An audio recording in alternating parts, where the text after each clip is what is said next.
Hello, this is a guy who likes fanfiction and is too lazy to read, so here is a drop of poison in audio form. Check the description for the links to the author. Chapter 36, Curiosity killed the cat, but not me. We need you to proctor the final stage of the exam. Genma raised an eyebrow at Anko, tucking the kunao he was sharpening into his pouch.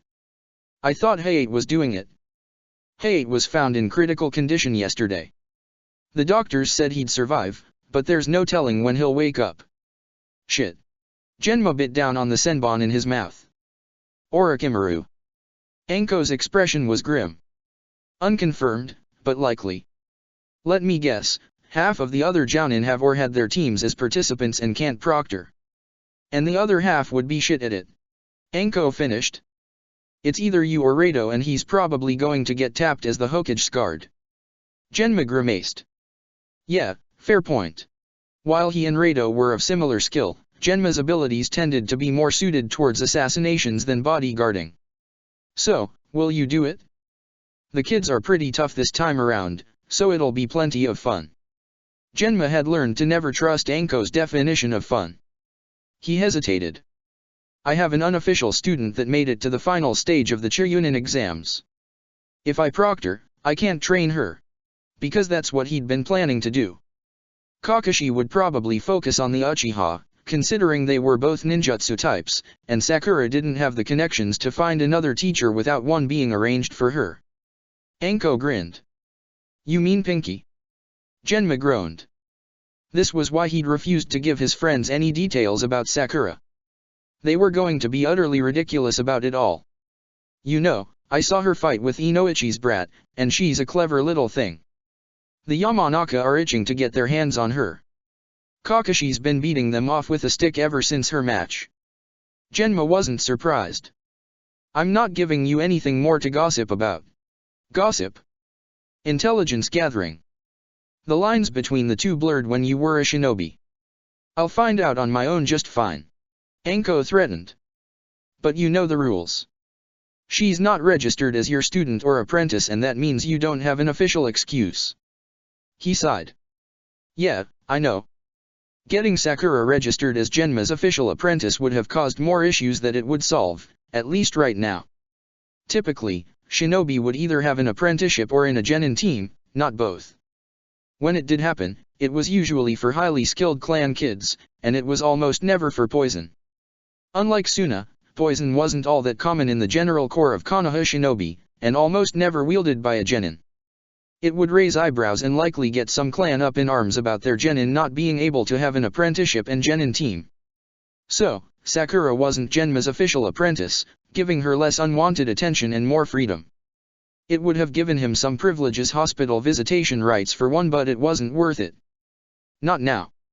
He didn't want that kind of scrutiny on Sakura, not when she was still so fresh to the shinobi corps. Genma chewed on his senbon. Is there really no one else who can do it? What about you, Ajayo? Anko gave him a look.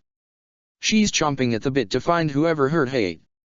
Letting her anywhere near an Otonin is going to result in bloodshed, and as fun as that would be, the political disaster would be a fucking nightmare. I'm sure she could make it look like an accident. He said mildly. Anyone who'd been in Umbu that long and survived serving under Kakashi could make just about anything disappear. She's not in the mood for subtle. Anko said dryly. You should have seen the way she grilled the guy who found him.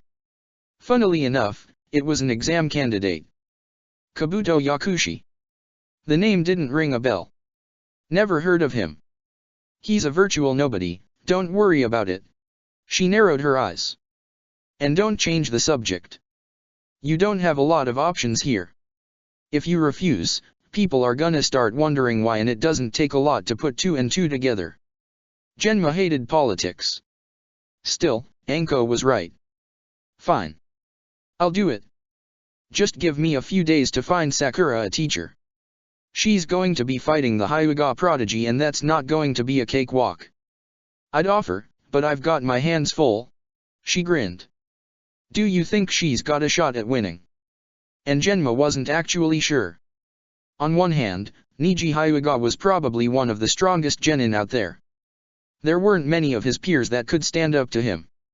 On the other, Sakura had already proven that she was capable of doing a lot even when the odds were stacked against her. I guess we'll find out. They were considered the best at Fuinjutsu, Sakura explained. Apparently most commonly used seals are still based in the Uzushio style. Naruto listened with wide eyes. That's so cool. Even though they were destroyed, their stuff is still amazing enough that everyone's using it. Exactly. Sakura was pleased to finally find something one of her teammates was just as excited about as she was. Things between them had finally settled into something she could almost call friendship, especially after Naruto had apologized. And Fuinjutsu is useful for so many things. Even with only Genin access, I found a ton of books in the library on it. I can show you if you want. Naruto hesitated. I'm not really good with book learning. Ah. Right. Maybe you just haven't found a way that works for you yet, she suggested. And it's okay if you aren't great at it. I just thought you might be interested. Naruto stared at his hands. I want to be good at it though. You said the Uzumaki were the strongest clan in Uzushio, and that means I should be good at seals too. The other Uzumaki were probably taught Fuinjutsu from a very young age, like how we're taught Taijutsu, she pointed out. He deflated. Yeah, I guess. Before she could get another word in, Sasuke scoffed from the other side of the bridge. Who cares if you're good at making a bunch of scribbles or not? He muttered. It's not like it makes you less Uzumaki. Did he just say something encouraging? Naruto brightened instantly. Yeah. You're right. Thanks, Sasuke. I'm always right. He sneered. Sakura snorted. Like you were right about what plants to pull out of a garden when weeding. His face flushed. I'm right about important things, Sasuke said haughtily. I mean, he was right about us attending the Churyunin exam, and that he'd be fighting Gaara, Naruto pointed out. That doesn't count, Sakura sputtered. He was just posturing. Besides, he hasn't beaten Gaara yet, and he might not at all. Lee lost to him, and Sasuke lost to Lee. Sasuke scowled at the reminder. Gaara is so creepy, Naruto shivered. What's up with that guy, anyway? I think, Sakura hesitated. That he's like you. Naruto flinched. What do you mean? Sasuke's eyes narrowed sharply. Not curious or surprised, but suspicious. Wary.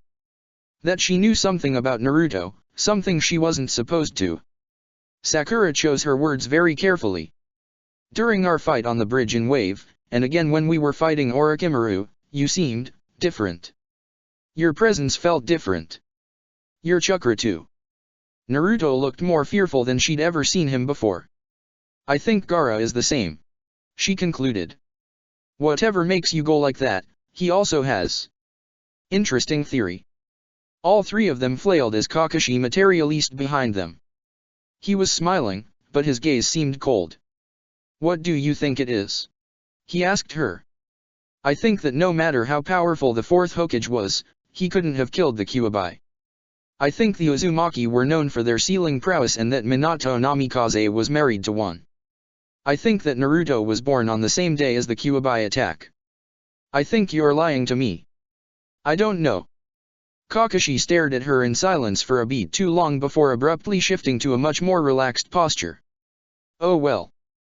That really is an interesting theory, Sakura. Let me know if you figure it out. I won't. Of course, sensei.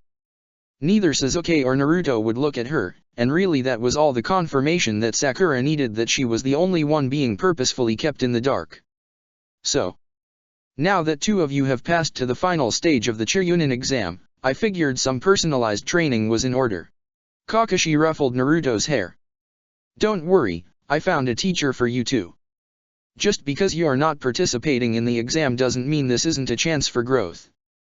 Naruto immediately perked up. Really? Who is it? Do I know them?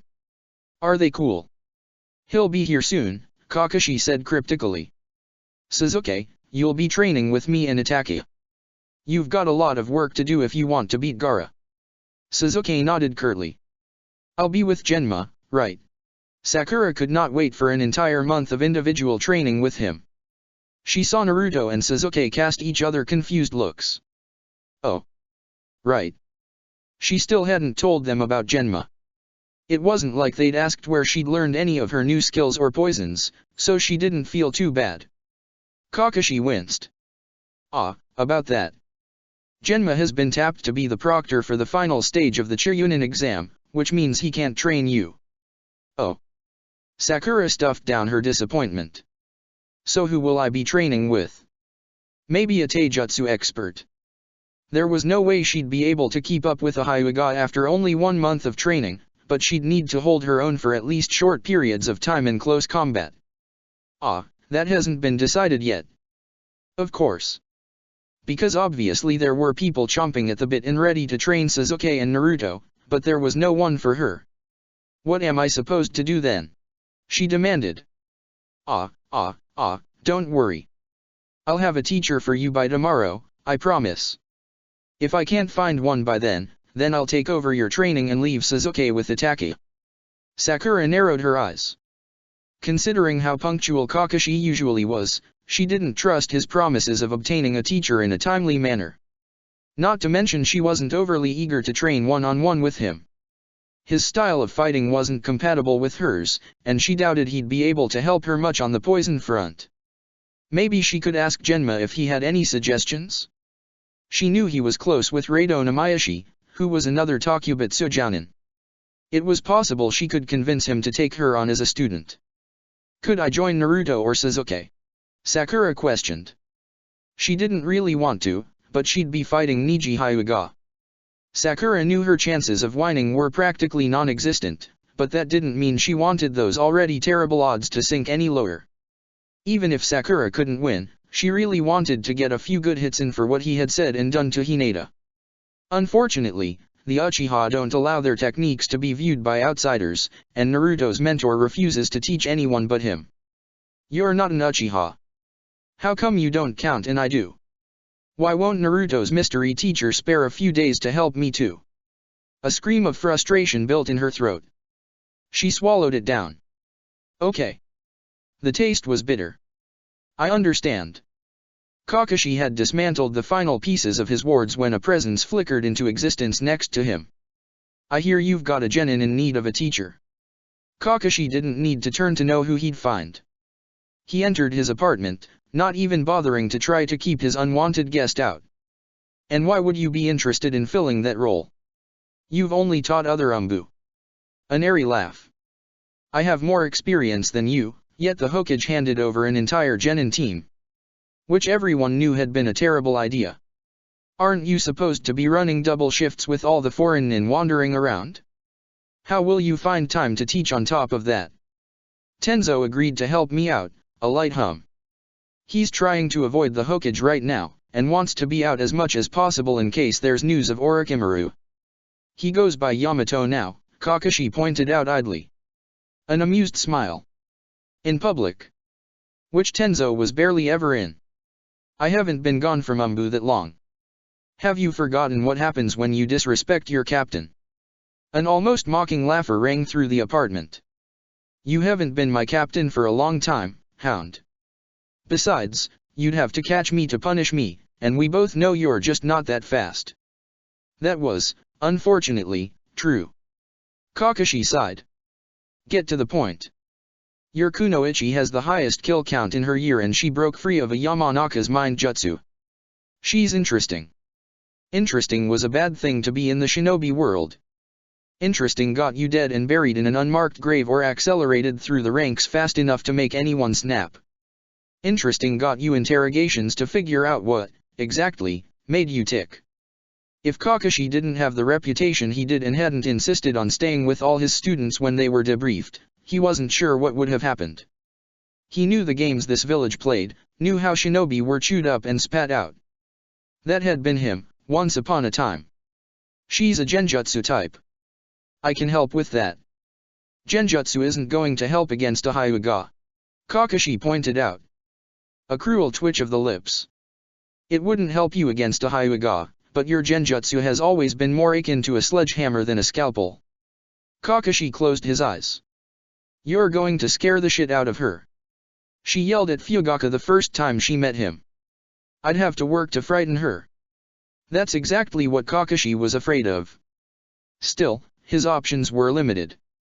Not many shinobi were eager to teach a civilian born at all, never mind one who'd upset an entire clan and on short notice. Kakashi crossed his arms. Tell me why you want to teach her, and I'll consider it. I'm curious. Oh.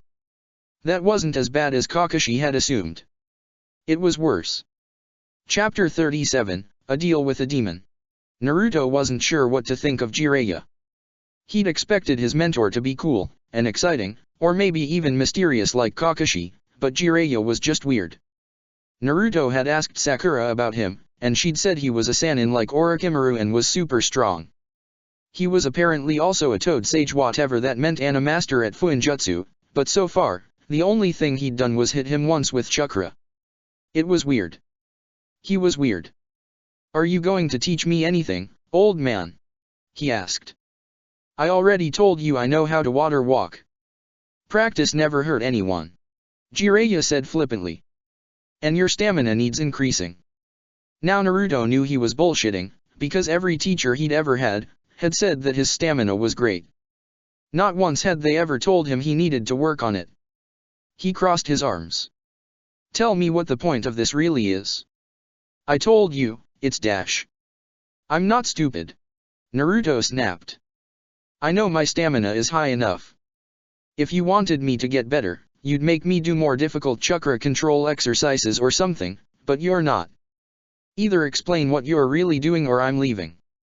He didn't really want to leave, but he also wasn't going to let some weird old man make him do things without telling him why.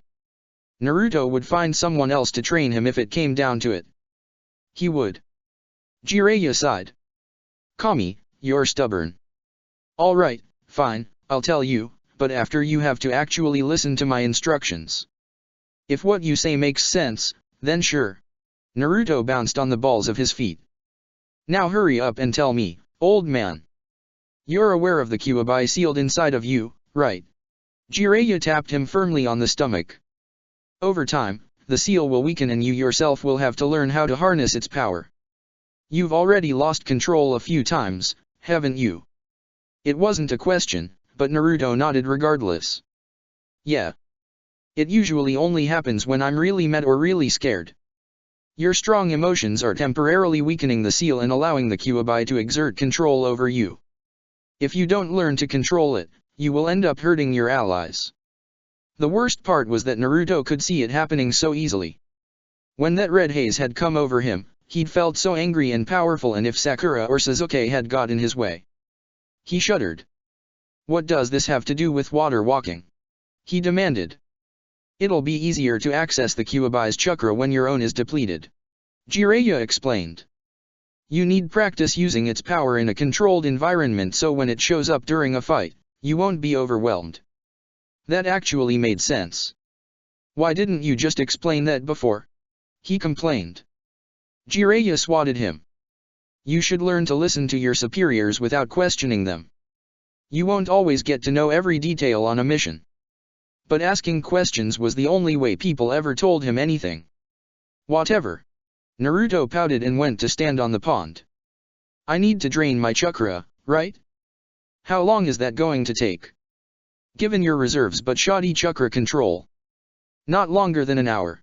Jiraiya leaned back and pulled a book from his pocket. Now hush, I'm reading.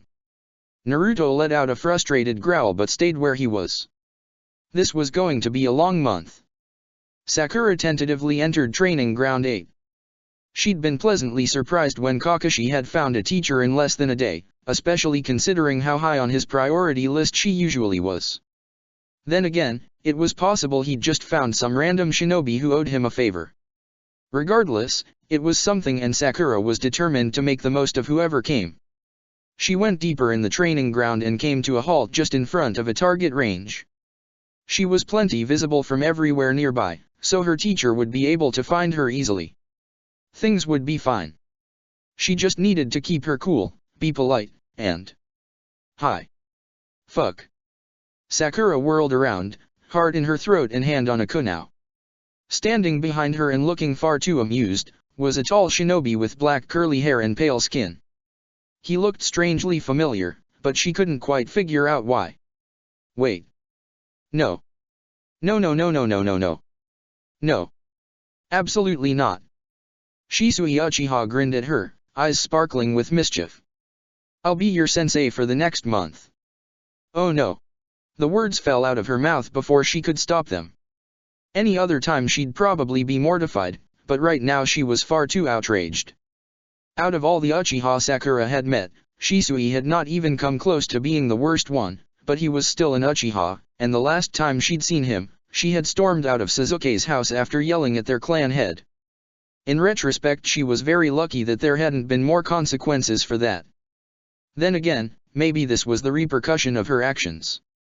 Kakashi probably didn't know about her blow-up, and would have no reason to be suspicious about Shisui offering to train her. He'd seemed the nicest out of all the Uchiha she'd met, but she couldn't rely on that now. He probably wouldn't hurt her directly, but if he had the excuse of training. Was this hazing? Was she about to be hazed? If this wasn't Shisui getting revenge on his clan head's behalf, it was some weird inter-clan politics move. Maybe he'd disagreed with Fugaku about something and wanted to prove he couldn't be controlled. There was no way she was on the Uchiha clan's good side, even after she'd saved Sasuke in the Forest of Death. Shisui pouted. You don't want me as a teacher? I thought we got along pretty well. They'd met once and it had been painfully awkward and formal and ended disastrously. Sakura couldn't do this. I need to go talk to Kakashi, she announced, turning on her heel. It was a lie but needs must. She was going to find Genma and beg him to ask Rado to train her, because this was absolutely not happening. Surprisingly, Shisui did nothing to stop her. She practically stomped her way back towards the entrance of the training grounds, trying to focus on her next step. Where could she find Genma? She could check his apartment, but it was unlikely he was there right now. She knew the Jounin around the village were on high alert because of the Chiryunin exam and now Orochimaru's interference, so he was probably at work. Ow! Sakura had run right into a tree. She'd felt the bark against her face, but there was nothing in front of her. How?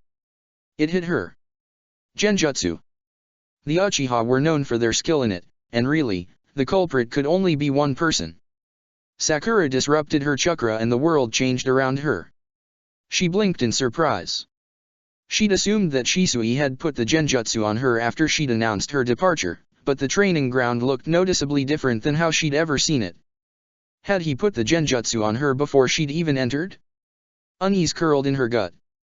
Sakura was good at noticing genjutsu, better than good. It had been years since someone had managed to catch her in one for longer than a minute without her noticing. But until she'd hit that tree, Sakura had had no idea she was even in one. Slowly, she turned back around to face Shisui, who was much closer than he should have been and still incredibly amused. Was there a point to that? She asked quietly. Sakura needed to be careful here. She'd let her emotions get the best of her at the beginning, but now she knew this wasn't going to end easily. Shisui was powerful and didn't seem to have a problem with using genjutsu outside of a fight. She made sure to disrupt her chakra regularly in case he tried to catch her in one again. She couldn't rely on her ability to sense one in use. Not with him.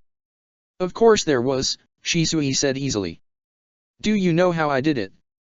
This felt like a test. Visual genjutsu, that much was obvious. Minor tactile genjutsu so I wouldn't notice the difference between what my feet felt and what my eyes saw. Potential balance genjutsu for any ground dips. The sheer skill and detail work it must have taken to weave genjutsu that flawlessly was impressive and terrifying in equal parts. Shisui grinned. Good, very good.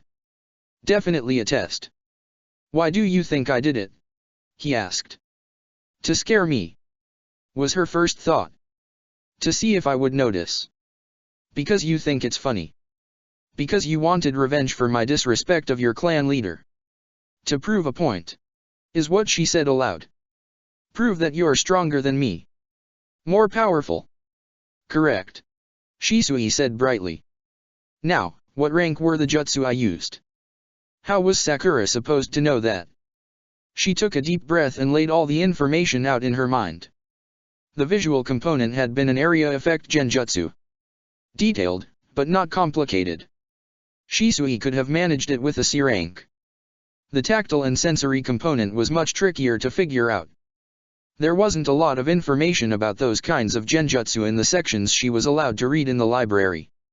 Visual genjutsu was most commonly used, and thus had the largest amount of information on it. Tactile was possibly also C rank. The function wasn't all that complicated, and considering how similar most of the terrain was, it likely hadn't been used all that often. Maybe a B rank for sensory? The 5 basic senses were more easily manipulated, but things like balance were supposed to be harder to direct. Sakura didn't know, and it was bothering her. What if she was wrong and he was offended? She'd assumed the jutsu were lower ranking. She hated all of this. Nothing above a B rank, she said eventually. What did Sakura have to lose anyway? Humiliation was a familiar face in her life, so what was one more time? Shisui clicked his tongue. Nothing above a C rank, he informed her. And they don't require much chakra to sustain. By your standards or by mine? She thought dryly.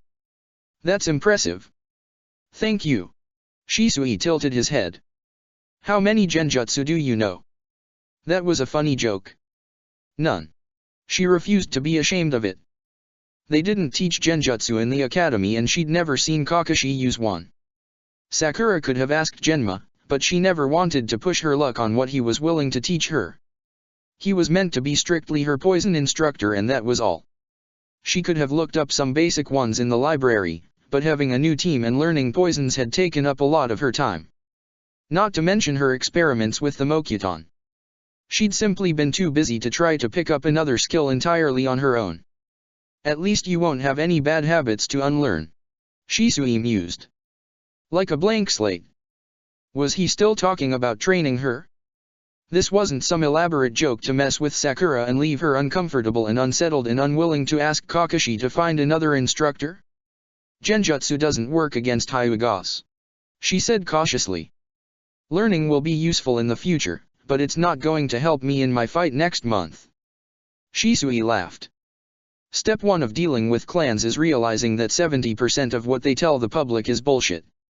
Visual genjutsu don't work against Hyuga, and they have a better chance at spotting other kinds. That doesn't mean they can't ever be susceptible. Sakura took a moment to consider his words. It made sense that the Hyuga would spread the rumor that genjutsu didn't work on them, so their enemies wouldn't even attempt it. Their ability to see through visual genjutsu, the most common type, would only help that reputation. Still, she refused to get her hopes up. Does this mean you want to teach me genjutsu? She asked carefully. And plenty more, Shisui hummed. That Hyuga won't know what hit him. Was he doing this because of the Uchiha and Hyuga rivalry? Sakura decided she didn't care. All right, she took a steadying breath. I'll be in your care then, Shisui-sensei. Shisui grinned, and this time Sakura could see the edge of something sharp and dangerous. Let's begin. Chapter 38, Grasp It in Your Hands.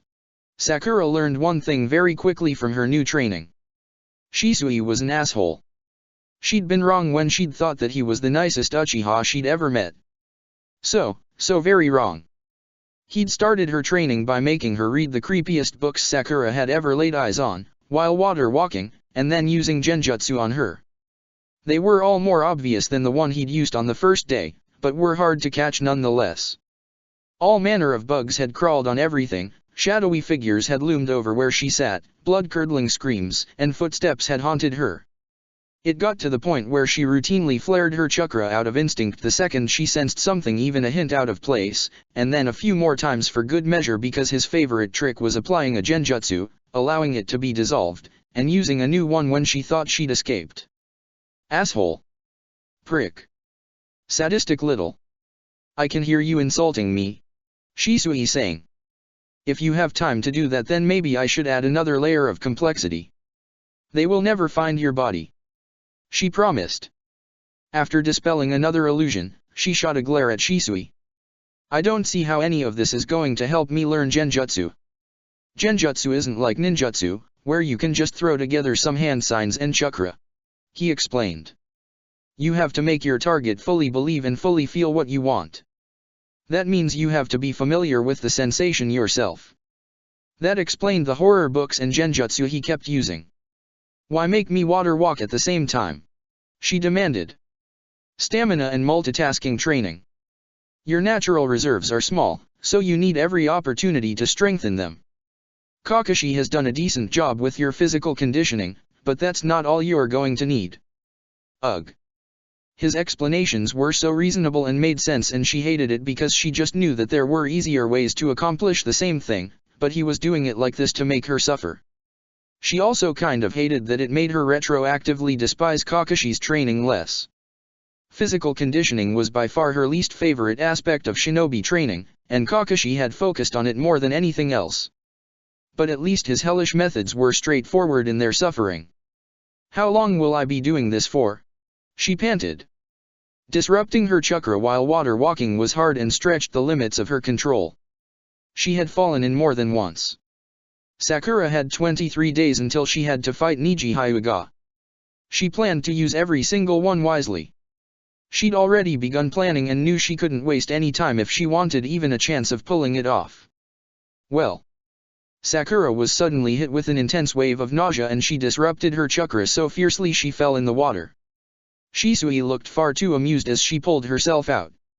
How about this, if you can apply this genjutsu on me within your first 3 tries, we'll start other parts of your training. Sakura eyed him suspiciously. Show me the hand signs. He did. She licked her lips and went through them herself, not infusing them with chakra, but getting used to the feel for their transitions. Shisui's gaze burned into her, but she ignored him. Sakura remembered the nausea that had just been inflicted on her, the sickness she'd felt carrying bodies in wave. She brought those memories to the surface and infused her intent with her chakra. Her first attempt felt strange. Weak, and without a clear guide. Her second attempt made Shisui blink just a little too rapidly. Sakura grinned. Shisui didn't seem upset, if anything, he looked delighted. All right then, a deal is a deal. He leaned forward and onto his toes. Again. She repeated the genjutsu enough times that the seals were ingrained in her bones. Shisui continued to use his own illusions on her, and it went on until she was about to drop. Sakura kind of regretted asking now. He hummed. Yeah, your stamina still needs work. Now keep reading, you're almost to the good part. I hate you so much. Sakura sat alone in a secluded corner of the library, furiously scanning through scrolls. Coating poison on her kunao and senbon wasn't going to cut it. If Niji's fight with Hinata was any indication, he would be incredibly hard to land a hit on. He was practically untouchable. How do you reach a boy who can't be hit? Uking Konohana don't know what spice is. Sakura jerked her head towards the familiar voice, surprise freezing her in place. Gaara, Kankuro, and Temari were walking through the street, visibly exasperated. The one who'd spoken was Kankuro. I mean seriously, would it kill them to add something so it didn't taste that fucking bland? Temari rolled her eyes. I told you to bring your own spices. I did. I just didn't bring enough cause I didn't expect these fuckers to be that bad at seasoning things. Honestly, it's pathetic. Gaara sighed. We've been searching for a place for half an hour. Perhaps we should settle for some place that is less than ideal. It has been too long since I've eaten good food, I refuse to choke down one more meal that dash. Sakura cleared her throat, resisting the urge to flinch as the Sunanin's collective gaze snapped to her. Gaara was by far the worst, but Temari and Kankuro's attention weren't pleasant either. I wonder what monster is trapped under Gaara's skin. You don't find what you're looking for here. She explained. If you want spices, you'll need to head to the immigrant district. They have a Suna section that should have what you want. Sakura had never really spent much time there, but it had been in the same area as the Kiri section and there were occasional crossovers. Thank fuck. Where is it? Sakura opened her mouth to respond, but was swiftly cut off by Temari. I'm sure she can just show us, right? You did last time. She resisted the urge to raise her eyebrows. Why would they want to spend more time with her? Maybe to pry about information on Sasuke? Gaara would be fighting him in less than a month. I can show you, Sakura said. This was a terrible idea. She was going to do it anyway. Call it curiosity or something less kind, but Sakura had almost never interacted with shinobi outside of Konoha. She wanted to know more. The Sunanin became progressively tenser as time stretched on, and it occurred to Sakura that this might not have been an attempt to get information on Sasuke at all. They were foreign shinobi, and while they were technically allies, even Sakura could tell it was a tenuous partnership at best. They were probably worried she was leading them into some sort of trap and wanted her nearby as a hostage, just in case. She wasn't sure if that was better or worse. Regardless, she wasn't leading them into a trap, and it wasn't long before they reached the Suna section of the immigrant district. Sakura gestured broadly. Here you are. It should have everything you need. It was time to book it. She'd done her good deed of the day, but now she needed to go home and... I'm glad my students were able to find such a helpful guide. Sakura very narrowly managed to restrain the scream that built in her throat, whirling around hastily. Sasori stood behind her, an amused smile on his face. What is up with these people and sneaking up on everyone? Do they find it funny? It's not. It was no problem, she said, caught between wanting to step away from him and also not wanting to step closer to Gaara. Sasori smiled and Sakura's skin crawled. Kami, he was creepy. I know how easy it can be to get lost in foreign villages, so it's kind of you to steer them in the right direction. An action she was now regretting. Really, it's nothing. Leave me alone, leave me alone, leave me alone. Had he been watching them the entire time? Making sure she wasn't leading his students into a trap? Did she seem like someone who would do that? Or was it just because she was ideal bait? Not important and not all that threatening and thus able to garner trust more easily. Sakura didn't know and she hated it. Why don't you join her for a bit? It's always good to foster strong relationships between hidden villages. Oh, he was good. Now she couldn't refuse without being offensive. Sakura smiled brightly and she didn't mean one bit of it. Of course. It would be my pleasure. Adrenaline coursed through her veins as she walked in step with the Sunanin. Temari, Gaara, and Kankuro seemed wary of her, but overall uncaring. Almost all of their tension had disappeared after Sasori's arrival. How powerful is he? He's training the Kazekage kids so he has to be ridiculously good. It was difficult to identify why he was dangerous, other than the unease his presence caused Sakura. Unlike Temari, Kankuro, and even Gaara, who were obvious indicators of their weapons, Sasori had nothing even remotely helpful. Most of his body was covered by a red robe that was cinched at the waist with a cloth belt. She couldn't even see where he kept his kunao or water pouch. She stood awkwardly at the side while they bought their spices, barely even bothering to haggle with the merchants. They were either desperate, or rich. Probably both. Who is your poison instructor? Sakura tried not to tense at the question. Pardon. Stall. Sasori continued browsing a stack of peppers. Your sensei is Kakashi Hatake, and while his arsenal is impressive, it does not include advanced knowledge about poisons. Who is your instructor? None of your fucking business. A family friend. She said vaguely. It wasn't a lie. Genma had met her parents and got along pretty well. That counted. Sasori picked up a pepper. That's kind of them. Sakura bristled instinctively. Genma had taught her because he'd seen the work she'd put in, not out of pity. Sasori offered it to her. It's a ghost pepper. She eyed it cautiously. There didn't seem to be anything suspicious about it, and she had just watched him pick it up off the table. But still. It's very spicy for a Konohanin, he continued. You'd probably tear up just cutting it, but it is quite tasty. Her head jerked back up to stare at him. Was he Dash? Sasori smiled. Thank you for helping my students. Sakura nodded slowly and accepted the pepper. You're welcome. Do you know what the Shunshin is? Sakura paused, halfway through forming a tiger seal. She'd been this close to finishing the basic sound genjutsu Shisui had taught her. It's using chakra to make yourself go extremely quickly. Shisui nodded. That's the bare bones of it, but it's a little more complicated than that. It requires very precise chakra control and a lot of practice. Kurane had told her that Shisui's moniker was Shunshin no Shisui. This was what he was known for. She was beginning to see where this was going. Are you going to teach me it? Do you want me to? Sakura considered.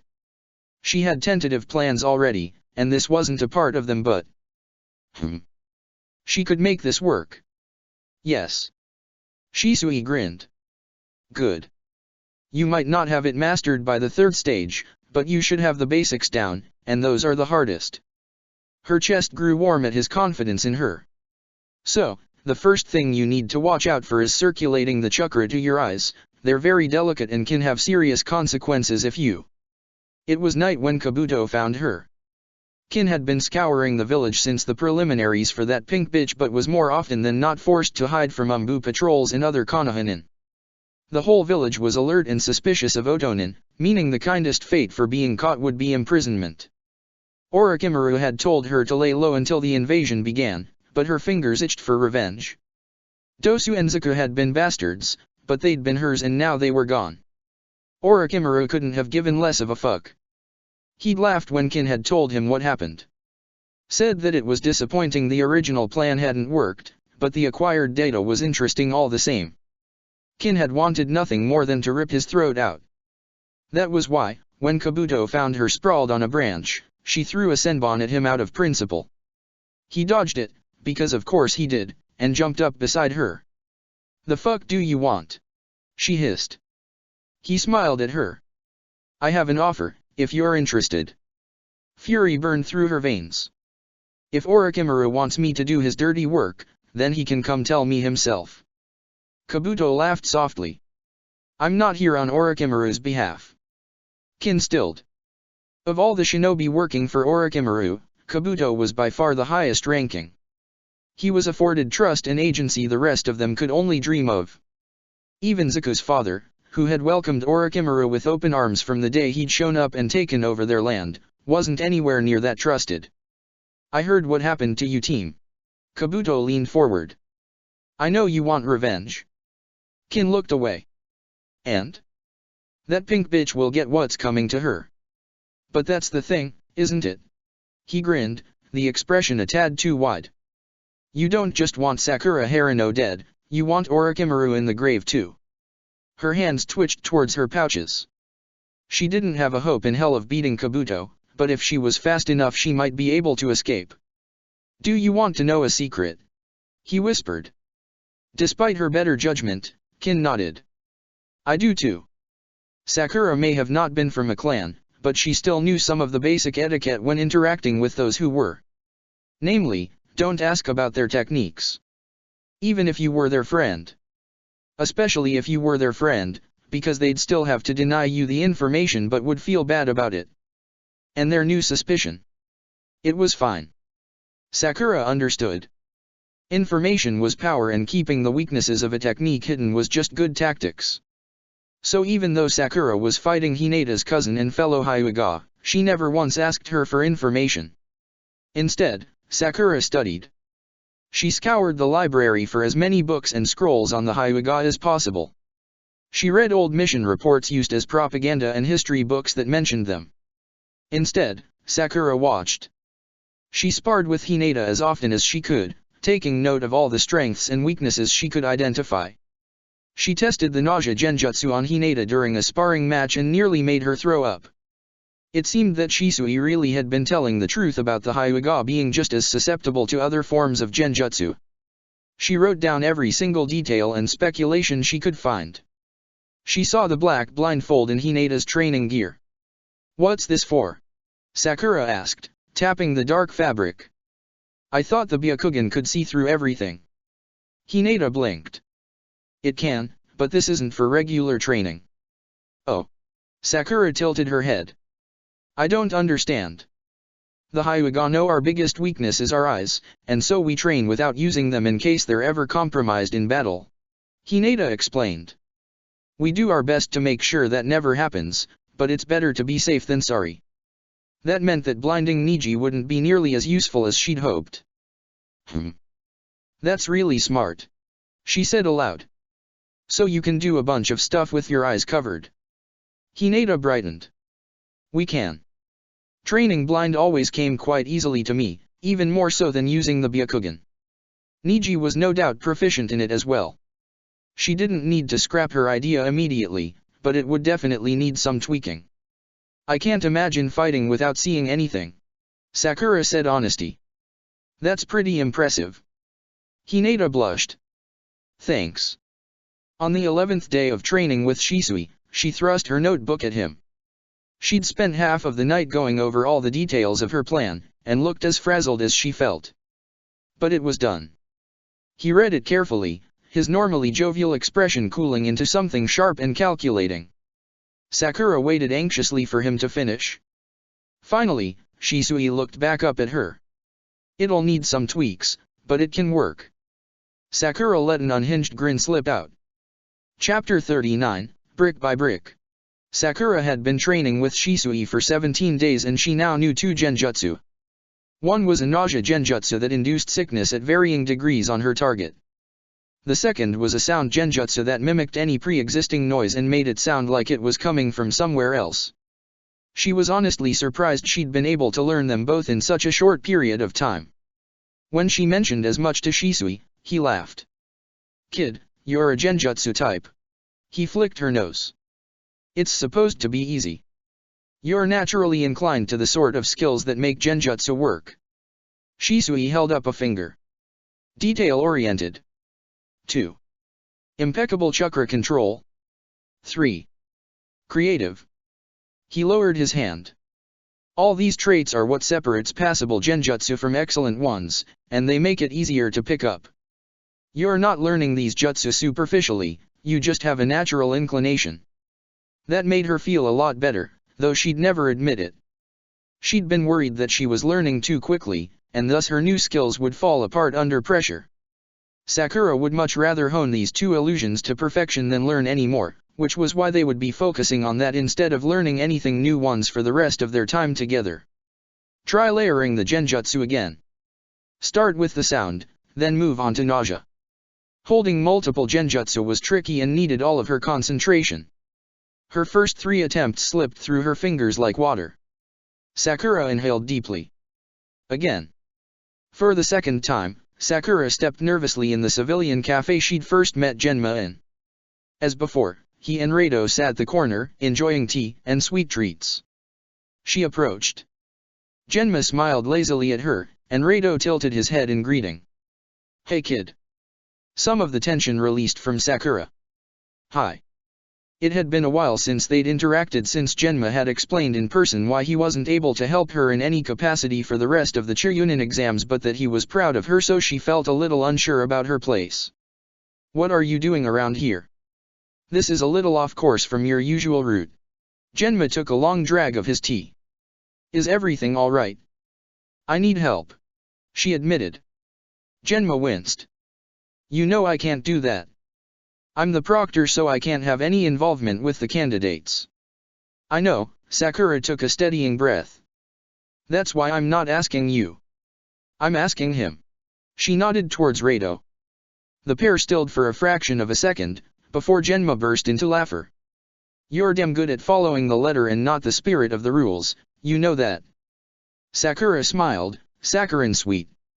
If they wanted the rules to mean something else, then they should have written them differently. She turned to Rado, anxiety bubbling in her stomach. Can you help me? He gave her a long considering look. She admittedly didn't know much about Rado other than the fact that he was close with Genma and was another Takubitsu Jounin. If she had to guess, she'd say he was or had been in Umbu too. Sakura was gambling on him knowing enough about poisons to help her. If not, then she'd need a new plan, or have to risk figuring it out on her own. Sakura's notes on the strictness Nux Vomica weighed heavily in her pocket. What do you need? What's Niji's deal, anyway?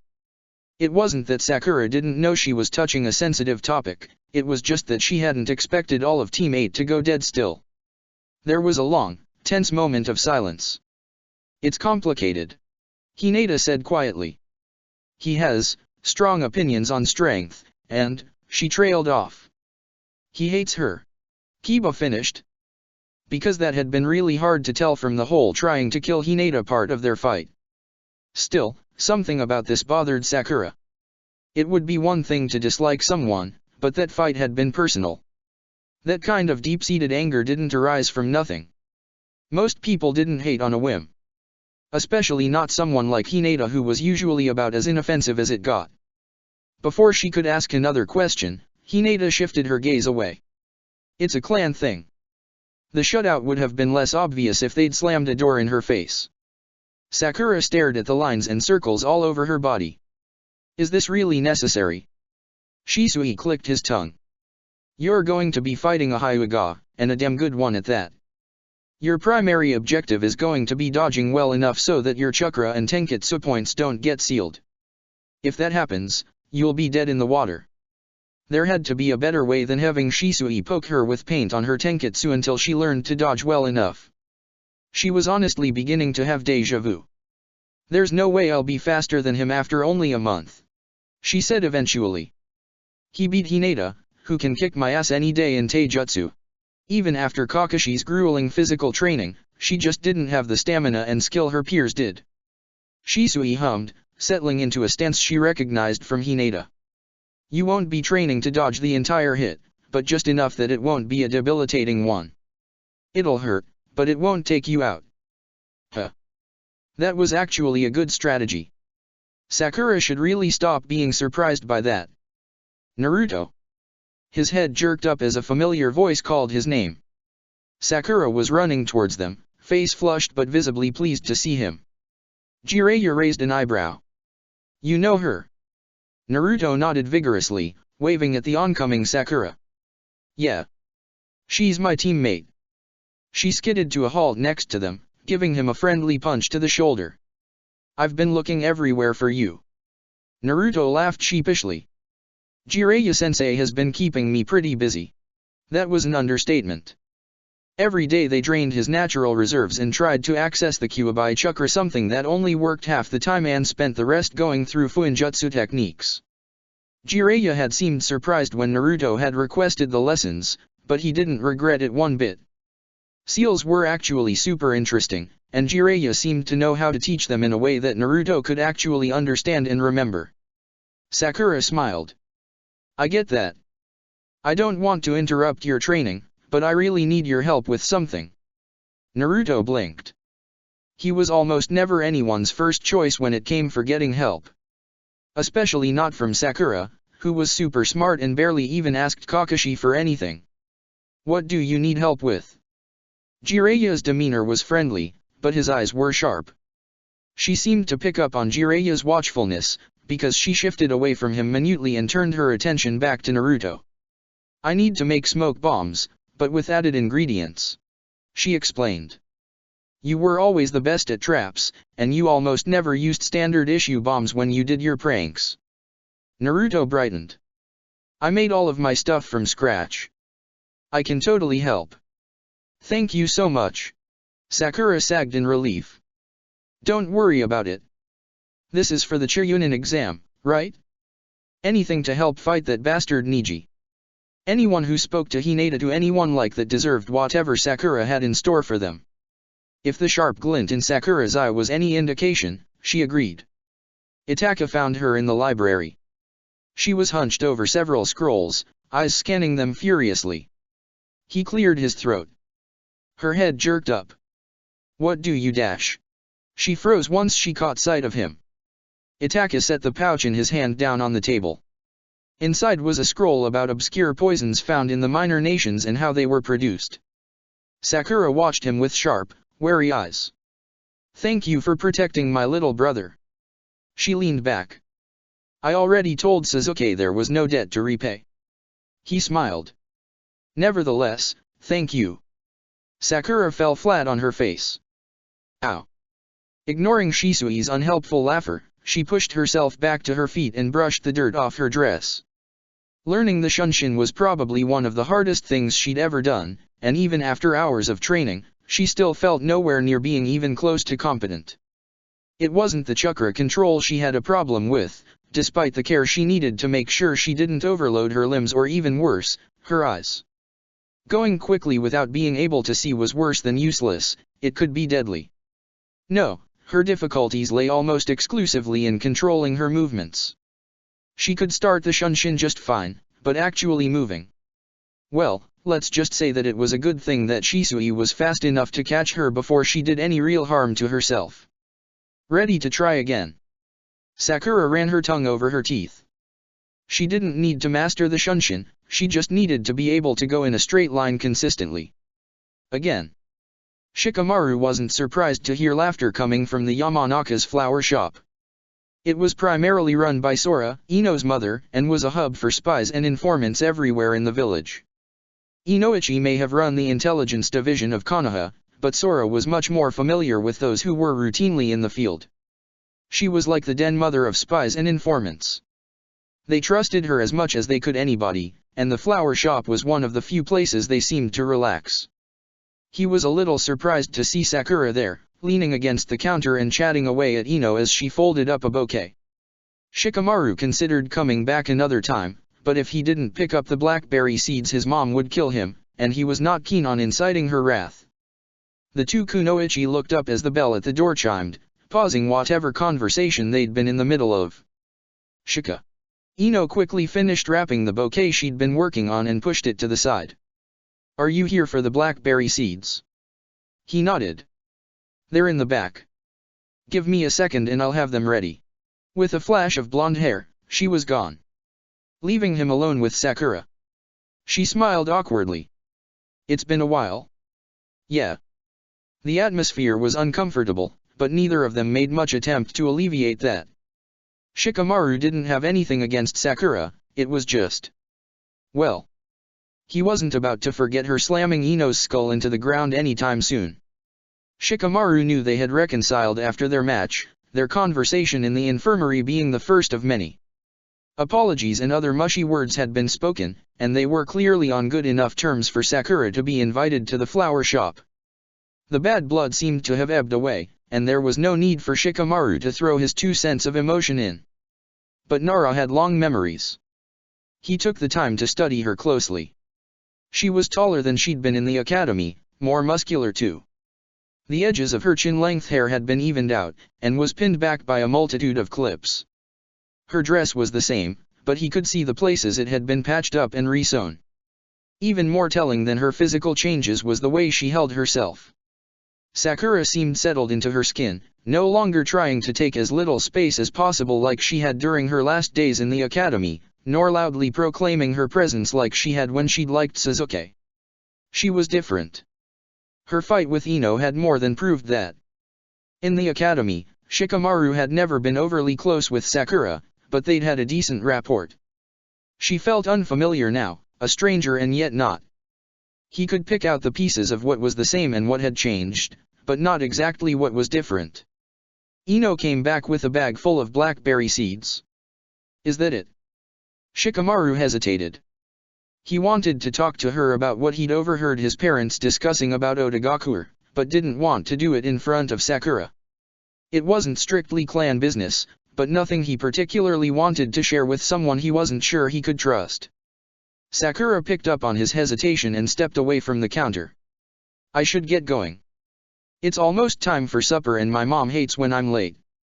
Ino's eyes darted between the two of them. You don't have to go, she insisted. Sakura smiled and shook her head. It's fine. We can talk more later. She spared Shikamaru only one more glance before leaving, the bell jingling behind her. Ino crossed her arms. What was so important that she couldn't be here for it? She demanded.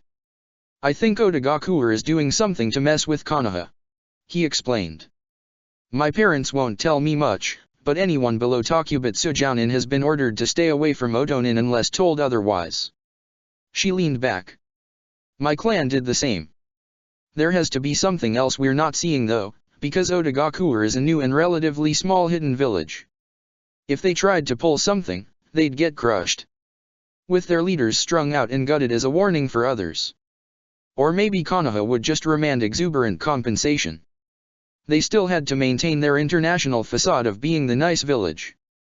They don't even have the excuse of candidates in the Churyunin exam anymore. You'd think they would have planned that better if they needed a reason to stay within Konoha. He mused. Unless they already got what they wanted.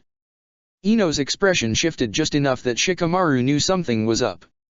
He raised an eyebrow. What is it? She huffed. Fucking Nara. Her lips pursed. I tried talking to Sakura about what happened in the Forest of Death to get her so beat up, but she couldn't and wasn't even able to tell me who ordered the gag. She warned me to stay away from Otonin right after. Shikamaru grimaced. So something happened in the forest. My bet is it had to do with Sasuke. The Uchiha have been out for blood these past few weeks. The Uchiha were many things. Skilled. Deadly. Emotionally stunted. They were not, however, subtle. The rare exceptions were almost always a part of Umbu. Allegedly. Shikamaru technically wasn't supposed to know any of the members at all, much less which were Uchiha. Ino hummed in agreement. But why stay? They don't have any candidates left, and can just claim they need to leave. They're not a great nation, they don't have to play ball unless our relations were previously hostile. Which they shouldn't be, because Otogakure is so new. He finished. I'll keep an ear out on my end for any information on them. With the amount of Naras who worked in intelligence or TNI, there was bound to be someone who knew something. Ino made a face. It's not likely I'll get anything on mine. The only thing people want to talk about with me is my preliminary match. Ah. Your clan still pushing to crack Sakura's head open. Ino's expression shuddered. I'm handling it, she said flatly. Shikamaru did not envy her. He didn't want to imagine how annoying his own clan would be if someone managed to break out of his shadow possession. He sighed. This is a clusterfuck. Ino snorted. Yeah. What the fuck are you playing at? Shisui didn't need to look up to know who had found him. He was honestly surprised it hadn't happened sooner. Genma had tracked him down just outside of Umbu headquarters, the sun barely beginning to rise. He grinned, wide and insincere. What do you mean? Genma's lips curled ever so slightly. Don't try to play games with me, Shisui. I'm not in the mood. Indeed. While Genma's slouch against the wall would seem almost casual to an outside observer, the sharpness in his gaze told another story. He was pissed and wouldn't let up until he had what he wanted. I assume this is about Sakura. Genma had always had a soft spot for kids. He'd take the younger Umbu recruits under his wing and was one of the few people who could treat them their age while not being condescending. Even Shisui had been subject to his mother henning. None of that warm affection shined through now, except in the fact that Shisui hadn't been poisoned yet. Probably. Is it so hard to believe I was simply interested in teaching Sasuke's teammate? She didn't have a teacher, and I was willing. Shisui crossed his arms. How come you can pick up a new student, but I can't? Because I'm not a full-time Umbu with a clan on my ass. It'd be one thing if it were an order from Fugaku, but I know what Sakura did during the family dinner, so there's no way that's true. Genma hadn't survived within Umbu for almost a decade by being stupid, that much was clear. The kid already has too much on her plate without you messing around. What the fuck were you even thinking trying to teach her the Shunshin? I'm not letting her get dragged into a political power play because you were bored. Shisui clicked his tongue. She's already in one. Sakura was intended to be fodder for the Jinchuriki and Sasuke out of mind and out of sight, but she's not and people are noticing. Things would only get worse after her match with Niji. Even if she didn't win, her skills would be on display for an even larger audience. It might have been a kindness to slow her progress as much as possible to prevent the inevitable backlash. But who was Shisui to deny a fledgling predator her claws? She would have grown them on her own regardless of his help. Do you think the Yamanaka or Hyuga will leave her alone when this is all over? She barely has any protection dash. And your involvement won't give her any. Genma said coolly. Not without the rest of the Uchiha backing you up. It'll only piss the Hyuga off even more without any of the benefits. Sigh. It was a shame Genma wasn't stupid. That would make everything so much easier. She's not even your official student. You don't have any right to demand answers from me. Genma's expression went glacial. His relaxed demeanor, as false as it had been, slipped off him like rainwater, and he suddenly looked exactly like a veteran Umbu with enough assassinations under his belt to fill a mausoleum. The senbon in his mouth was now less of a funny quirk and more of a threat. Shisui had seen him spit it out with enough force to kill, the death only partly attributed to the deadly poison coating it. Both of them were losing their patience for this conversation and fast. Just tell me, Shisui. I need to be able to brace her for the shit show that's bound to come after this whole mess. There's already too many wild cards and I don't need you to be one of them. But Shisui had been and always would be a wild card. He thrived on it. Survived by it. However, Genma was one of the few people Shisui could trust with this. Even his own family, even Itake, weren't likely to take this explanation well. If Sakura survives these next few years, she's going to be a monster. Genma, tellingly, didn't protest. Monsters weren't unusual in the shinobi world. Shisui was one. Genma was as well, when he felt like it. I'm just trying to make sure she stays one of ours. Mabuki studied the design carefully. And it needs to be completely airtight. Sakura nodded. It wasn't often that Sakura asked for help on anything shinobi related. Her and Kaizashi weren't well suited to provide much more than basic support. She'd be lying if she said it didn't grate on her. They couldn't teach their daughter jutsu or how to hold a blade. They didn't know where to find shinobi supplies or books. But clothing? Mabuki could do clothing. Sakura fell flat on her face for the millionth time, but for once she couldn't bring herself to feel anything but pure elation. She'd done it, she'd finally used the shunshin on purpose and had actually done something with it. Sure, she'd only moved 5 feet and had botched her landing, but she'd used the shunshin.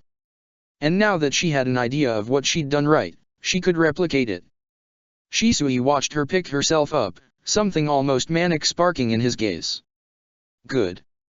Sakura got to her feet. Again. Not overly concerned, facing Sabaku no Kankuro, nor Kabuto Yakushi. Of the opponents I will potentially face, Suzuki and Sabaku no Gara are the larger threats. Shino pushed his glasses up. My insects will make it easy to identify the puppet. Kabuto has not shown to be a notable fighter. Kiba and Hinata were nodding like his words made sense, and they did.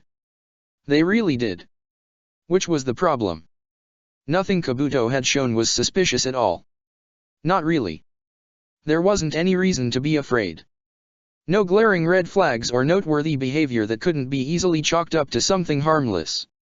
And yet, he was friendly and mild, had provided information for free and never contradicted himself. He wasn't a threat. And yet, Sakura wanted to take her friends by the shoulders and shake them. She wanted to warn Shino not to underestimate Kabuto. But what could she possibly say? What reason could she possibly give beyond the unease in her bones? He was untrustworthy and dangerous and most definitely a liar. But weren't all shinobi supposed to be? It was the same. It wasn't. He's not a liar like you. Sakura desperately wanted to explain. He's one like me. What would her words accomplish, in the end? Who would believe her? Be careful, she said, and wanted to scream at how useless that warning was. How superficial. Sakura lowered her gaze to her lunch. Naruto was learning a lot about the Kyuubi. Mainly, that he was an asshole. Oh yeah, sure, he was a giant chakra monster that had caused a lot of death and destruction. Naruto knew that, but no one had warned about how much of a dick the guy was. After weeks of draining his own chakra, he was able to summon very small amounts of the Kyuubi's energy to use. It wasn't super useful, and a pain in the ass overall, but the new sense of control it gave Naruto was a relief. What wasn't, was that half the time he ended up in the weird mind space they shared and had to have a verbal smack talk with a giant fox. It was weird. It didn't happen every time though, so maybe he'd be lucky. Naruto took a steadying breath and tried to reach for the Kyuubi's chakra. How dare you intrude upon my dash? Nope. Not today. Rado watched carefully as Sakura ground Strychnos Nux vomica into a fine powder. Because of the potency of the poison, they both wore masks and would take the antidote they'd made after the process just in case. There wasn't enough time for Sakura to gain a resistance to it, and Rado himself was only partly immune. The end product would be highly diluted and not nearly as potent, but this stage of creation was particularly dangerous. He really wasn't doing much other than observing, which might have been boring if he hadn't done the same thing for Genma 1,000 times. Rado didn't use poison as often as Genma, but compared to the average Konoha shinobi he was quite knowledgeable. It was easy to guide Sakura into the small practical adjustments that weren't mentioned in books, allowing her to do the brunt of the work so she'd be able to do it alone in the future. She was a diligent worker and took all of his suggestions to heart. It wasn't hard to see why Genma was so fond of her. Then again, Rado was definitely biased, and it was only mostly because Sakura reminded him of a young Genma. She was more polite than Genma had been at 13, less eager to advance quickly. But that might have been because of the war coming down on their ears, the pressure to grow up fast and be useful. Genma's mother had already died by then, and his sister had been stationed almost permanently on the battlefield. Despite the differences, they had similar cores. Sakura had the same watchful gaze, hidden behind a demeanor that was part pretend and part personality. Spite and grit and anger were seated deep in her bones. She was edged with a familiar sharpness that few people would see unless they knew. Rado kept all those thoughts to himself, hiding them neatly behind a neutral, unmoving expression. And if Sakura reminded Rado of himself when he was young, well, no one had to know about that. Sakura carefully sealed the modified smoke bomb. Beside her, Naruto was practically bouncing in excitement. That's everything. Now you can use it anytime you want. If you let it sit too long, the blast radius might shrink a little, but it won't be really noticeable. She nodded seriously and gave him a side hug. Thanks for helping me with this, seriously. You help me all the time. Naruto waved her off. It's only fair. Besides, knowing this will fuck with Niji is all the thanks I need. Sakura grinned with far too many teeth. I'll give him a few good whacks for you. Sasuke stared at the destroyed boulder, triumph singing in his blood. Itachi stood at his side, a faint smile on his face. Well done. Kakashi let out a low whistle. Your progress this past month is impressive. As long as you keep your cool and don't overextend yourself too soon, you'll be just fine. And he would be. An entire month training with two of the best shinobi in the village for one purpose. Beating Sabaku no Gaara. Sasuke smirked. The longer they were in Konoha, the more furious Temari became. This was not a weakened shinobi village like their own, not easy pickings in any sense of the word. Even with the help of Otogakure, attacking was idiotic. They would be crushed even if they brought their full forces. She'd expressed as much to her esteemed Kazekage father, and been met with dismissal that made her blood boil. Not only were they going to get their asses kicked and probably have to pay reparations that they really couldn't afford, especially considering the economy in Suna right now, but they were using her brothers to do it.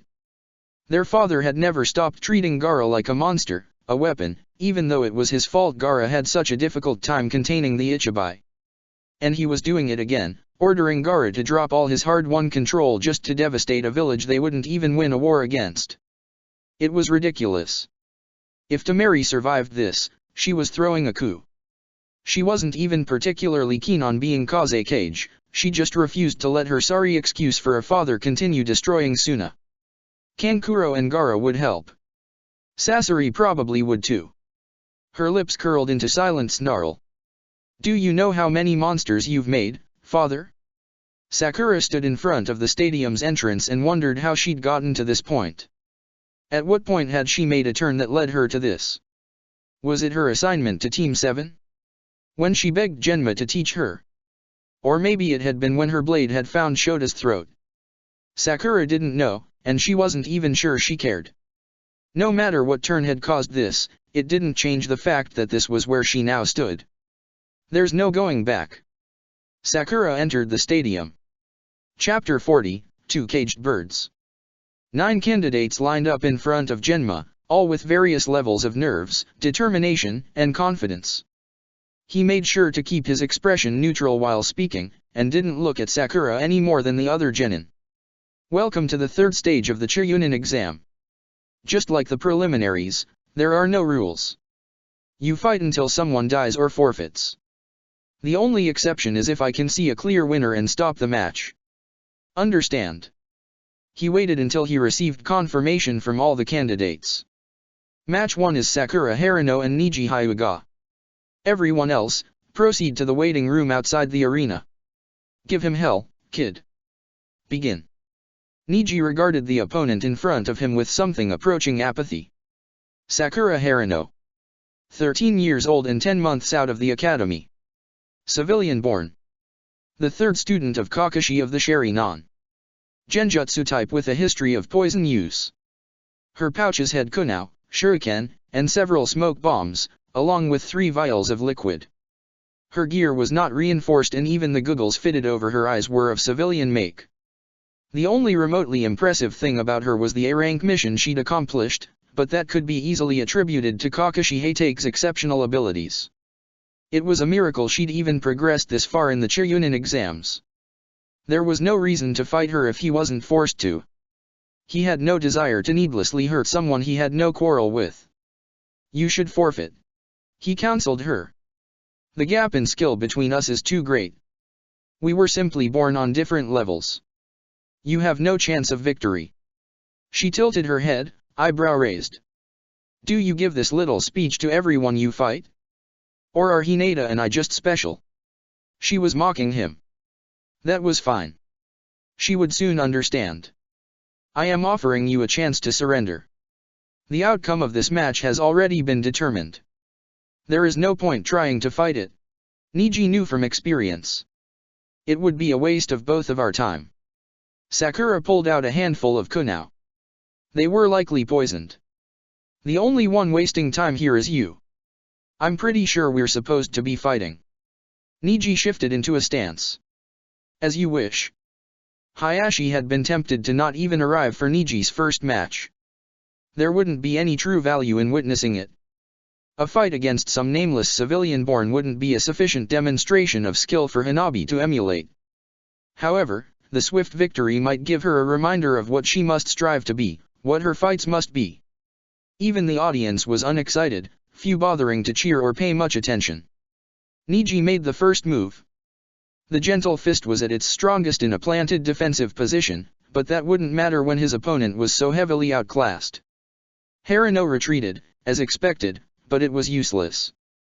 Niji's speed was far superior, and it was child play to breach her defenses. Before a handful of seconds had passed, he had disabled both her arms and struck her core hard enough to send her flying. She managed to catch herself in a roll, but the finesse in her movements was lacking. Haruno was generously average for her age and ilk, but even if she had possessed some modicum of talent in taijutsu, Niji would have surpassed her. He took a step forward but was halted when a kunai flung from Haruno's hand sunk itself hilt deep into the firm earth in front of his feet. Hayashi narrowed his eyes. That throw had been chakra enhanced, but Haruno's arms should have been disabled. He activated his Byakugan to find that her Tenketsu points remained untouched. How dash! He strained his eyes further, focusing on areas nearby the Tenketsu points. Sure enough, deep bruises were already beginning to form under her skin, mere centimeters from where the Tenketsu points lay. Haruno had dodged just enough to maintain the usage of her chakra, but was too slow to avoid the entire hit. Her strategy wasn't useless, but also wasn't one that could last. Unexpected, but overall inconsequential. Adrenaline thrummed through Sakura's veins, drowning out the noise of the crowd. It was one thing to practice, to prepare for a fight against Niji Hyuga and formulate a million tricks to trap him with. It was another entirely to actually fight him. He was fast, skilled, and laser-focused. Sakura could barely keep herself above water and she could tell he wasn't even trying that hard. The Sharingan's imitations were supposed to be perfect, but somehow fighting against Niji was a million times worse than sparring with Shisui. Her Tenketsu points may have remained unsealed, but her current position was untenable. He just needed to hit one of her Tenketsu points to essentially end the match, whereas she needed to dodge every time.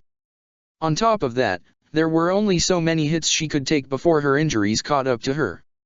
Sakura wasn't built for durability and Niji seemed to know it. That was probably why he hadn't changed his attacks even though they hadn't disabled her Tenketsu points yet. You're not going to win, Niji said between attacks. His fingers struck her shoulder and ow, that fucking hurt.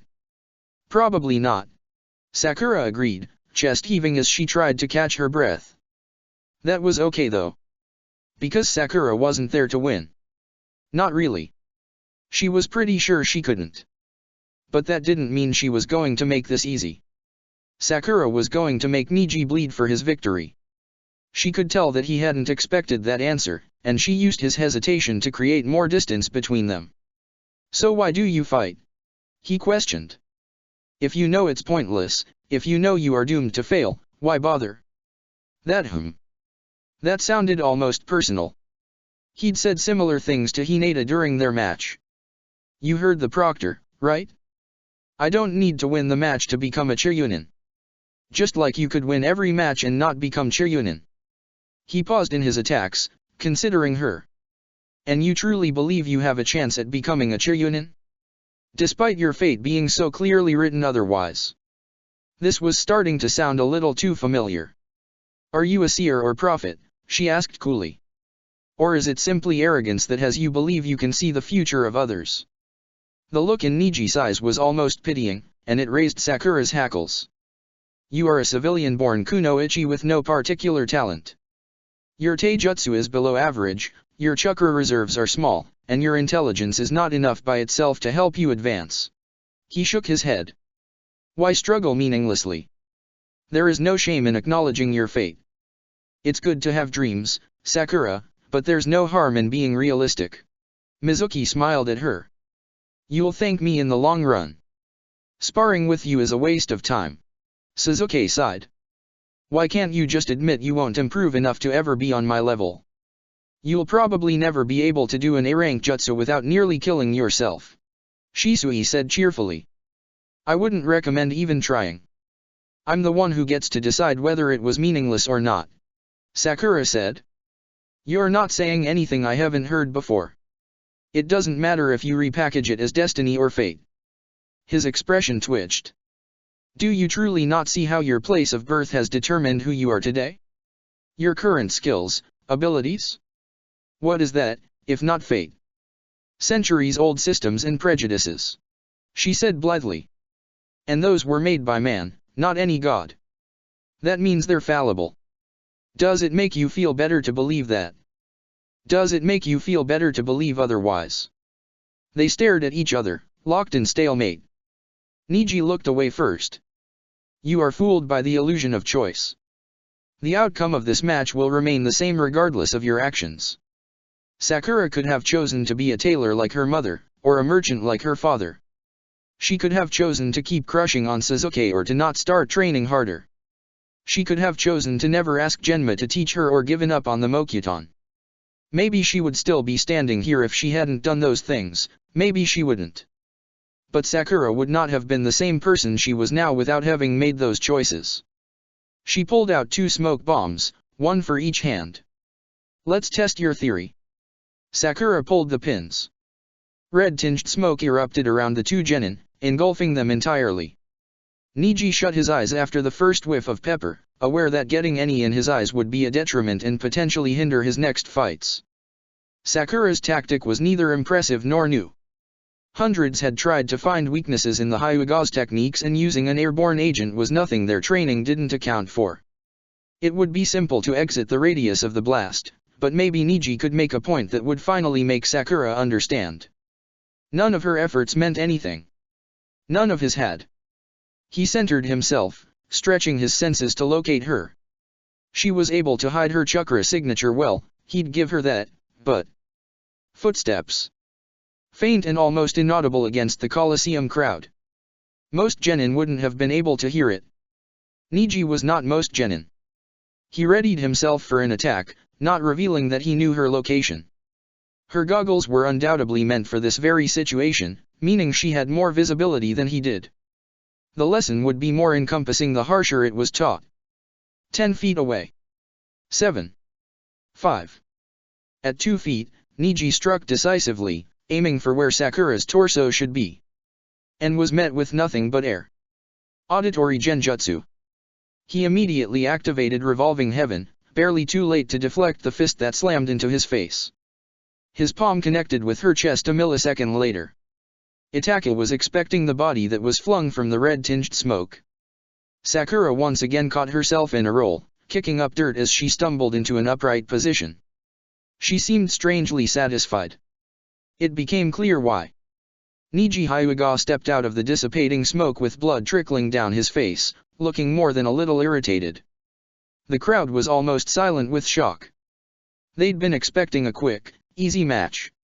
Even though Sakura was still clearly at a disadvantage, she'd proven that this wasn't going to be entirely one-sided.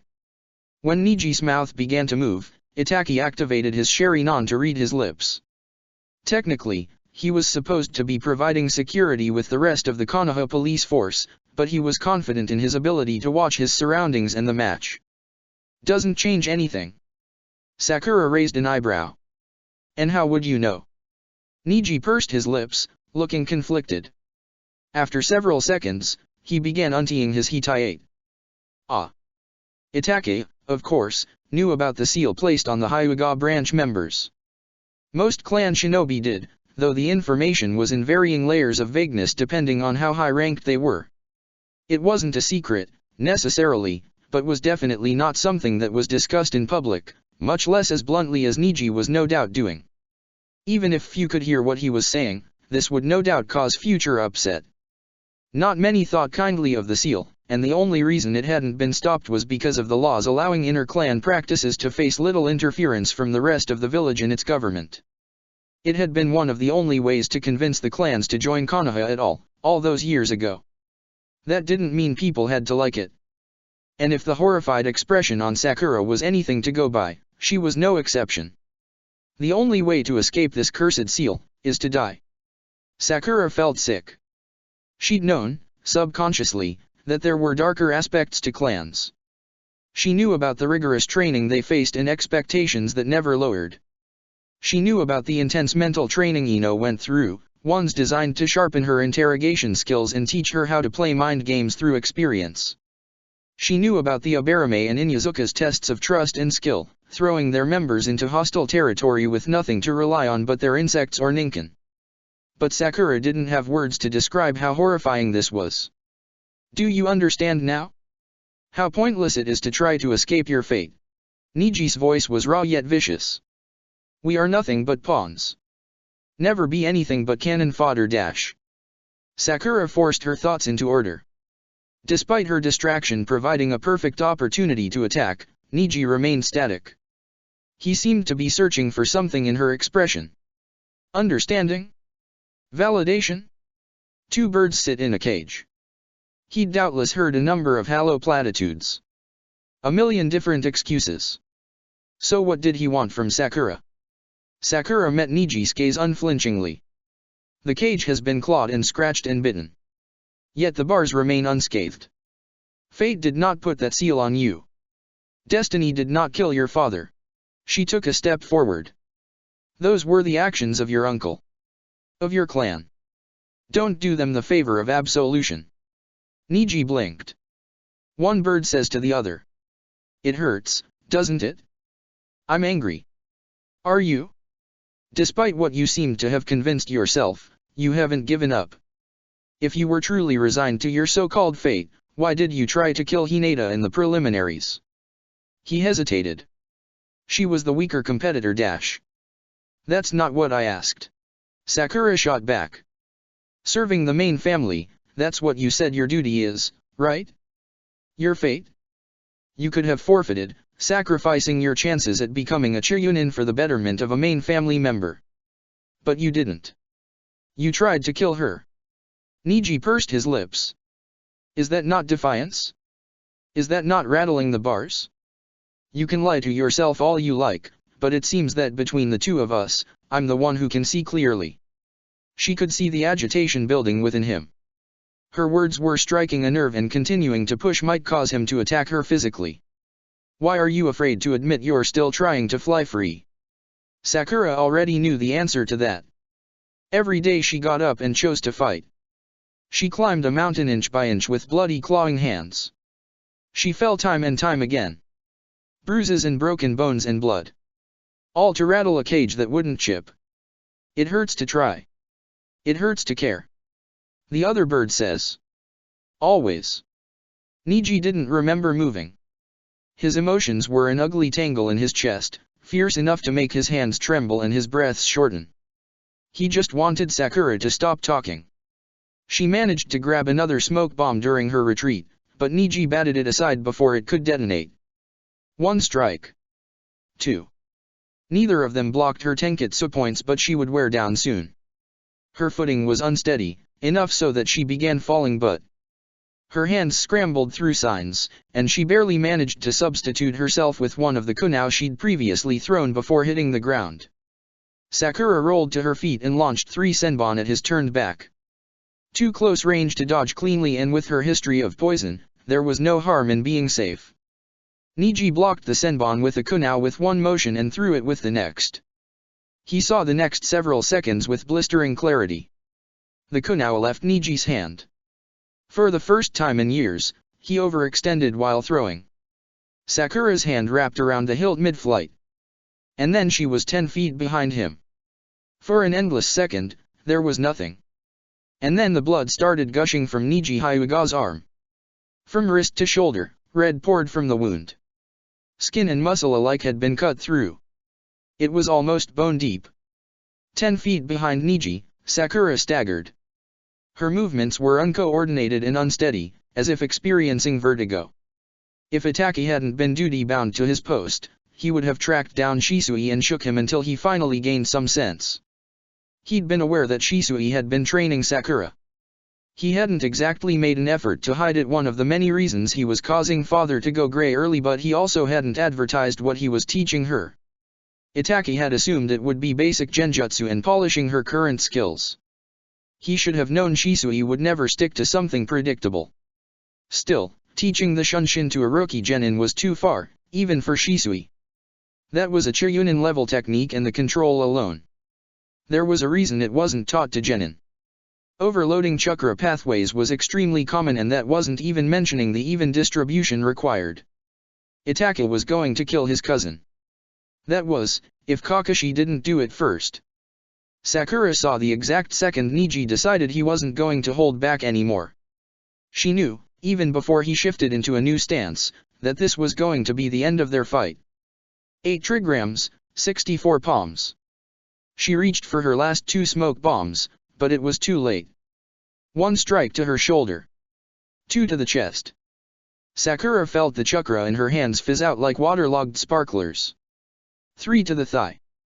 Her leg buckled. Losing didn't scare Sakura. Most of the people she went up against beat her. Most of the people she knew could. That didn't stop the rush of fear from bubbling in her throat as the weapons she'd painstakingly developed vanished from her fingertips. No chakra, no running, and Niji didn't seem like he was interested in talking anymore. Helplessness was a familiar, bitter pill. But the thing was, this wasn't like fighting Orochimaru or the Otonin in the Forest of Death. It didn't even come close. And that was because I forfeit. Kakashi watched as Genma snatched Niji up by the back of his shirt like a misbehaving cat. The rules were quite clear. The match is over. Even through the crowd's chaotic noise, Kakashi's enhanced hearing was able to pick up everything said in the arena. It was good that the rest of the crowd couldn't.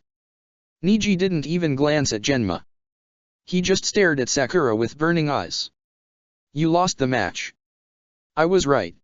Niji's voice was tight despite his victory. As if trying to convince himself.